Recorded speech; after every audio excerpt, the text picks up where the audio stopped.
Hello friends. आज का हमारा टॉपिक है the responsibility of nurse manager in planning budget for nursing department. तो इसमें हम देखेंगे, ये वाला टॉपिक बहुत इम्पोर्टेंट है। और लास्ट का मेरा वीडियो था importance of budget in nursing management. I hope आपको ये वीडियो समझ में आ गया होगा, बहुत इजी था, है ना। अब हम नेक्स्ट देखते हैं रिस्पॉन्सिबिलिटीज़ ऑफ नर्स मैनेजर। ठीक है, अगर फ्रेंड्स आपको मेरे वीडियो पसंद आ रहे हैं और मेरी मेहनत अच्छी लग रही है तो प्लीज़ आप वीडियो को शेयर करें, लाइक करना। और कोई भी डाउट हो तो आप मुझे कमेंट कर सकते हैं, या जो भी इम्पोर्टेंट वीडियो आपको लगता है देन मैं पूरा ट्राई करूँगी कि मैं आपके लिए वो कंटेंट अवेलेबल करवा पाऊँ। ठीक है, तो अभी हम ये टॉपिक स्टार्ट करते हैं, the responsibility of nurse manager. अब क्या क्या रिस्पॉन्सिबिलिटी है नर्स मैनेजर की। ठीक है, तो इसमें हम देखेंगे असेसिंग डिपार्टमेंटल नीड। अब जो बजट है, नर्स की क्या रिस्पॉन्सिबिलिटी है नर्स मैनेजर की, कि जो बजट का प्लान हो रहा है, प्लानिंग हो रही है बजट की नर्सिंग डिपार्टमेंट में, तो उस समय नर्स की क्या रिस्पॉन्सिबिलिटी है उसको हम वन बाय वन देखेंगे। देखिए ये बहुत इजी है, इसमें पूरे 14 पॉइंट्स है जो हम वन बाय वन डिस्कस करते हैं वेरी इजी मेथड से। असेसिंग डिपार्टमेंटल नीड, इनको मैं पूरा एक्सप्लेन करूंगी बाद में। फर्स्ट हम लिस्ट आउट कर लेते हैं। Assessing departmental need, staffing and labour cost, supply and equipment management, monitoring and analyzing utilization, collaboration with finance and other department, budget forecasting।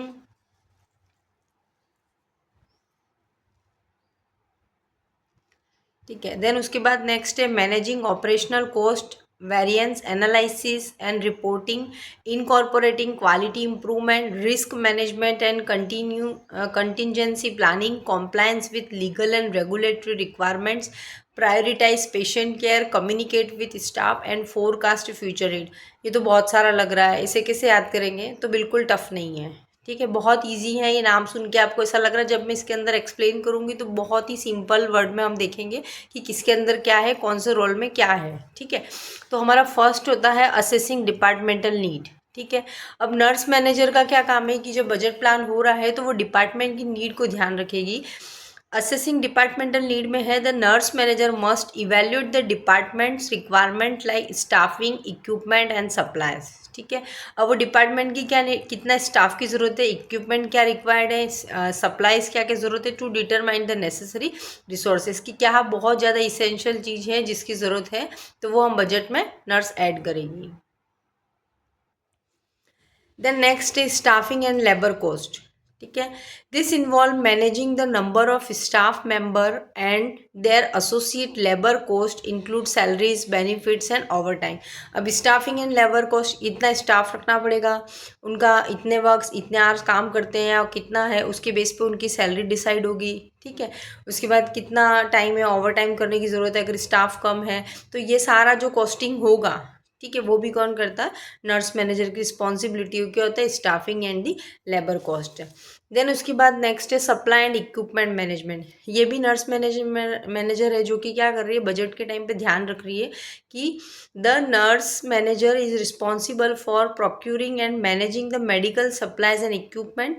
क्या क्या रिक्वायरमेंट है मेडिकल सप्लाईज की और इक्विपमेंट की, and planning for new equity, और plan कर रही है कि इतना अभी है बट किसकी और ज़रूरत पड़ रही है, किनकी रिक्वायरमेंट है, ensuring they are available when needed. और जब ज़रूरत हो तब वो चीज़ अवेलेबल हो पाए उसके लिए वो पहले से प्लान करती है, तो उसका भी जब बजट बनता है तब उसके टाइम पर वो भी नर्स मैनेजर ध्यान रखती है। ठीक है, कि बजट में वो भी ऐड करना है क्योंकि हमें इन इक्विपमेंट और इन सप्लाईज की ज़रूरत अभी है और फ्यूचर में भी इनकी पड़ सकती है। ठीक है, तो उसका भी कॉस्ट वो प्लान करती है। देन उसके बाद नेक्स्ट है मॉनिटरिंग एंड एनालाइजिंग यूटिलाइजेशन। अब इसमें क्या होता है, the nurse manager must analyse how resources such as staff, time, supplies and equipment are being used. अब मॉनिटर करना, एनालिसिस करना है कि कितना, जैसे जो स्टाफ अपॉइंट किया है वो प्रॉपर कितना अपना आउटपुट वर्क आवर्स दे रहा है, कितना काम कर रहा है, जो इक्विपमेंट हमने ला के रखे हैं उनका प्रॉपर यूज़ हो पा रहा है, नहीं हो पा रहा है। तो उन सारी चीज़ों को जो एनालिसिस करता है वो क्या नर्स मैनेजर का काम होता है। दिस इन्वॉल्व क्या, इवैल्यूएट यूटिलाइजेशन पैटर्न, की वो जो यूटिलाइजेशन हो रहा है रिसोर्सेज का, इक्विपमेंट का, क्या वो प्रॉपर वे में हो रहा है, नहीं हो रहा है, कितना वेस्टेज हो रहा है, कितना एडुकेट यूज़ हो रहा है। ठीक है, और एनालाइजिंग ट्रेंड की मतलब ये जो भी चीज़ें हैं वो प्रॉपर यूज़ हो रही हैं, नहीं हो रही है, उन सबको भी क्या करना, एनालिसिस करने का काम किसका होता है, नर्स मैनेजर का होता है। ठीक है, उसके बाद में collaboration with the finance and other department. अब उसका काम क्या होता है नर्स मैनेजर का, कि उनकी रिस्पॉन्सिबिलिटी होती है कि other department collaborate with finance वालों से कोलेबरेट होना ज़रूरी है। अगर वहीं से अगर बजट पास होगा तभी तो उनकी सब चीज़ें क्या होंगी, उन्हें रिसोर्सेज अवेलेबल हो पाएंगे। और तो the nurse manager work closely with the hospital's finance department as well as with other departments to ensure the nursing budget align with the broader organisational goal, कि अदर डिपार्टमेंट के साथ भी connected होंगी, जिससे क्या होगा कि जो पूरा ऑर्गेनाइजेशन है उसका पूरा जो बड़े लेवल पे गोल है वो पूरा हो पा रहा है नहीं हो पा रहा है। This include communicate department need, और उसमें कम्युनिकेट करेंगे डिपार्टमेंट की नीड की, क्योंकि हमें ऑर्गेनाइजेशन का गोल है कि एक सक्सेसफुल ऑर्गेनाइजेशन बनाना है, क्वालिटी पेशेंट केयर देना है, तो अदर डिपार्टमेंट के साथ भी कम्युनिकेट करना है कि कहाँ पर क्या प्रॉब्लम रह रही है। Then align with the organisation goal, कि हमने ये जो बजट बनाया था, ठीक है, वो हमारा जो गोल है, जो ऑर्गेनाइजेशन की गोल है उसके सिमिलर चल रहा है नहीं चल रहा है, क्या लॉस है क्या प्रॉफिट है, उन सारी चीज़ों पर देखेंगे। देन उसके बाद है नेक्स्ट है बजट फोरकास्टिंग। इसमें देखते हैं the nurse manager are responsible for forecasting future financial needs, this are projecting cost, long term planning, considering change in the health care regulation. की बजट फोरकास्टिंग की अभी तो ये है, ठीक है, कि मतलब आगे का भी उसका प्लान करना पड़ेगा कि फ्यूचर की फाइनेंशियल नीड क्या हो सकती है, लाइक कॉस्ट उसका ये बजट हो सकता है इतना, मतलब ना ये कॉस्ट इसका इतना पेश करना है ना, प्रोजेक्टिंग कॉस्ट की इतनी इतनी कॉस्ट पड़ेगी, लॉन्ग टर्म प्लानिंग की, हाँ हमें आगे का भी करके चलना है, जैसे मान लो कोई प्रॉब्लम खड़ी हो गई या अचानक है ना, तो उसका भी सोच के उनको आगे का भी प्लान करना है। तो ये हो गया budget forecasting and considering change in the health care regulation, और उसमें भी थोड़ा चेंज यहाँ जिस हम पहले मेथड से चल रहे थे उसमें इन चीज़ों को ऐड करके हम न्यू टेक्नोलॉजी भी ला सकते हैं, जिससे और बेटर पेशेंट केयर दे सके और ऑर्गेनाइजेशन का गोल फुलफिल हो सके। तो बजट फोरकास्टिंग में थोड़ा आगे का फ्यूचर का भी ध्यान रख के बजट को प्लान करते हैं। देन मैनेजिंग ऑपरेशनल कॉस्ट, अब इसमें देखेंगे the nurse manager must find way to manage operational cost effectively without compromising patient care and overseeing day-to-day expenses such as the utilities, maintenance and supplies to ensure that they are within budget and aligned with the departmental goal, कि उसकी जो cost है, ठीक है, best way हम find way to manage operational cost, जो cost है, and effective without compromise, यानी हम कोशिश करेंगे अच्छे से अच्छे कॉस्ट हो उसकी इफेक्टिवली, जो बहुत इफेक्टिव हो, जिससे हमको क्या करना पड़े कि ऐसा भी ना हो कि पेशेंट की जो क्वालिटी पेशेंट केयर हमें जो पेशेंट को प्रोवाइड करनी थी केयर, उसमें कोई कॉम्प्रोमाइज़ नहीं होना चाहिए, ठीक है। कितना यूटिलिटीज़ हो रहा है इक्विपमेंट का, उनका मेंटेनेंस वो भी ध्यान रखेंगे, सप्लाई प्रॉपर हो रही है नहीं हो रही है, मेडिसिन की या एवरीथिंग जो भी चीज़ रिक्वायर्ड होती है डिपार्टमेंट में, उन सब चीज़ों को ध्यान रखना है कि इसकी इतनी कॉस्ट है, हमें इसका इतना यूटिलिटी के साथ काम करना है और देखना है कि हम बजट से काम कर रहे हैं, ऐसा नहीं कि बहुत अच्छी केयर देने के चक्कर में हम चीज़ों का वेस्टेज हो रहा है, ऐसा भी नहीं है। तो उन सब चीज़ों को भी ध्यान रखना है। देन नेक्स्ट है वेरिएंस एनालाइजिंग एंड रिपोर्टिंग। इसमें देखते हैं after the budget is in place the nurse manager must monitor actual performance, ठीक है।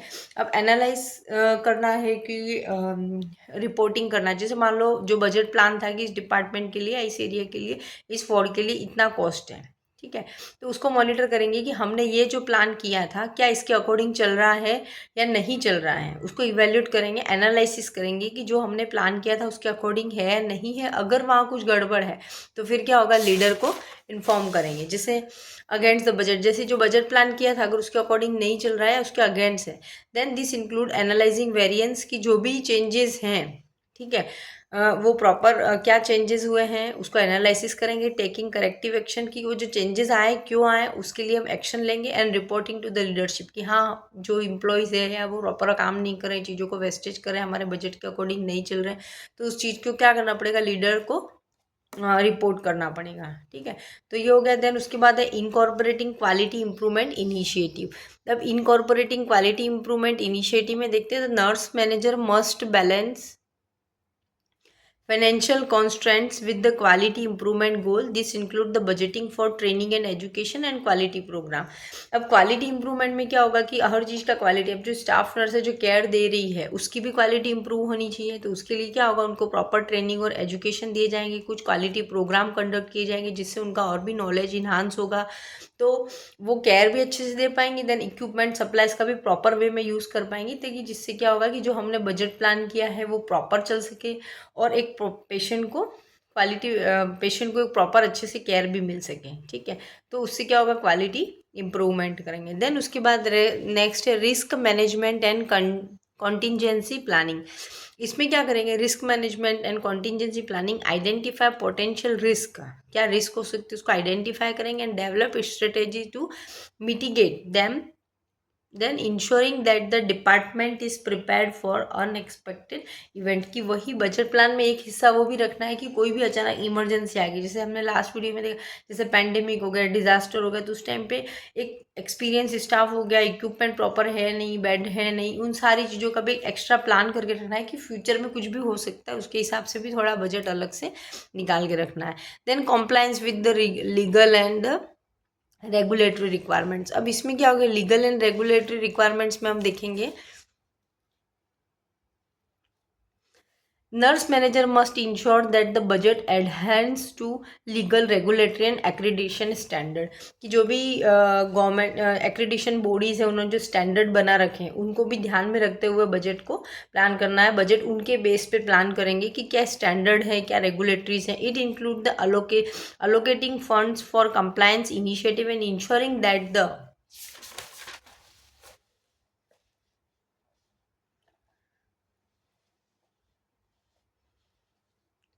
ensuring that the department operates within the financial constraints imposed by healthcare regulation। की जो department है वो बराबर जो बजट प्लान किया है, जो स्टैंडर्ड जो बनाए थे उसके अकॉर्डिंग बजट प्लान किया और उसके अकॉर्डिंग चल रहा है। जैसे मान लो क्या हो गया कि रेगुलेटरी बॉडीज़ ने ये स्टैंडर्ड दिए थे, अगर हमने उसको फॉलो नहीं किया तो क्या हो सकता है, उस लॉज और रेगुलेशन को फॉलो नहीं करने से तो क्या होगा, फाइन और पेनल्टी हो सकती है, तो उससे और बजट पेनल्टी और फाइन में जा सकता है। ठीक है, तो वो और क्या होगा, बजट को डिस्टर्ब कर देगा। इसीलिए हमें हमेशा जो भी नर्स मैनेजर अगर बजट प्लान करती है तो उसको लॉज और रेगुलेशन, एक्रेडिशन बॉडी की जो स्टैंडर्ड है उनको भी ध्यान में रखते हुए बजट को प्लान करना है। ठीक है, prioritise patient care, allocate resources to support high quality patient care ensuring that patient receive the best possible treatment। और एक और ध्यान क्या रखना बजट कि भाई हमें पेशेंट की जो केयर है उसको हमको प्रायोरिटी में रखना है, उसके साथ कोई कॉम्प्रोमाइज़ नहीं करना है। ठीक है, तो उसका भी ध्यान बजट में रखना है। बोला सोचा है कि बचाना है, ऑर्गेनाइजेशन को प्रॉफिट देना है, तो उस चक्कर में क्या होगा कि क्वालिटी ऑफ पेशेंट नहीं मिल पाएगी, क्योंकि प्रॉपर इक्विपमेंट नहीं हो पाएंगे, स्टाफ नहीं हो पाएगा। ठीक है, तो उस वजह से तो सबसे पहले बजट में हमें क्या ध्यान रखना है कि पेशेंट केयर की प्रायोरिटी ज़रूरी है। ठीक है, देन नेक्स्ट है कम्युनिकेट विद द स्टाफ। अब कम्युनिकेट विद स्टाफ में क्या होगा, inform staff about the budget and their role in resource management ensuring that everyone is aware of their responsibility.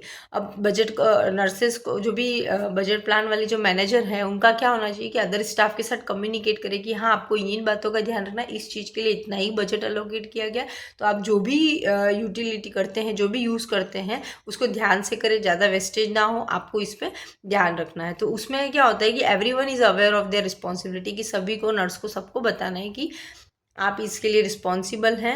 ठीक है, देन जो नर्स मैनेजर है वो क्या करेगी, communicate with the staff about the budget. ठीक है, ये बहुत इंपॉर्टेंट था, सिंपल भी था। ठीक है, इसमें हमने 14 पॉइंट्स लिखे हैं, फोरकास्टिंग बजट और बजट फोरकास्टिंग, और लास्ट में था फोरकास्टिंग फ्यूचर नीड, लगभग दोनों इक्वल हैं, तो बजट फोरकास्टिंग और ये दोनों एक ही है, तो आप इसमें 13 पॉइंट्स को एक्सप्लेन कर सकते हो। ठीक है, आई होप आपको ये टॉपिक समझ में आ गया होगा। The responsibility of nurse manager in planning budget for nursing department, ये मेजर क्वेश्चन में भी पूछते हैं। मैंने बेसिक आइडिया आपको दे दिया है कौन से पॉइंट के अंदर क्या है, आप और भी विद एग्जाम्पल ऐड करके इसको और अच्छे से आंसर कर सकते हैं। Thank you.